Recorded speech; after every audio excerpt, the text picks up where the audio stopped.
రోజు పత్రికల్లో చదువుతుంది, టీవీలో చూస్తుంది, ఒకటే అంశం. మీరు ఒక ప్రెస్ మీట్ పెట్టి ఫలానా వాళ్ళని తిట్టండి, ఫలానా వాళ్ళని బూతులు తిట్టండి, ఇంత డబ్బు తీసుకొచ్చి మాకు డిపాజిట్ చేయండి, అప్పుడు మీకు సీటు గ్యారంటీ అని చెప్పేసి జగన్మోహన్ రెడ్డి పదే పదే వాళ్ళ ఎమ్మెల్యేలకి, ఎంపీలకి, నాయకులకి అందరికీ చెప్తున్నారు. అలా చేయగలిగిన వాళ్ళు ఉంటున్నారు, సీట్లు తెచ్చుకుంటున్నారు, చేయలేని వాళ్ళు దూరంగా వెళ్ళిపోతున్నారు అనేది ప్రతిరోజు పత్రికల్లో మనం చూస్తూనే ఉన్నాం, వింటూనే ఉన్నాం. సో ఆ యొక్క లక్షణం మీలో లేకపోవటం వల్లే ఈరోజు మీకు సీటు రాలేదని నేను అంటాను.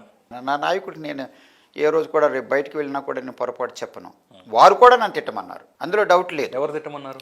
మా నాయకుడు అని చెప్పాను కదా, మళ్ళా దానికి అడగడం ఎందుకు మీరు స్పష్టం? అర్థం కాదు, నాకు అర్థం కాదు. అయ్యో మళ్ళా జగన్మోహన్ రెడ్డి మిమ్మల్ని తిట్టమన్నారు అలా అని కాదు నాన్న, జాగ్రత్తగా వినండి. పేరు ఎత్తవద్దు, తెలిసే పద్ధతి, సిస్టమ్ ఉంటుంది. నాయకుడు అని చెప్పిన తర్వాత మీరు పేరు అడగాల్సిన పని లేదు, నేను చెప్పాల్సిన పని లేదు.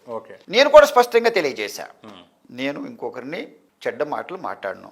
అదే మేనిఫెస్టో చేయలేదు అంటే నేను నిలదీసి అడుగుతా, అదే తప్పు చేస్తే నేను నిలదీసి అడుగుతా, అంతే తప్పనిచ్చి ఒకరిని తిట్టవలసిన పని లేదు.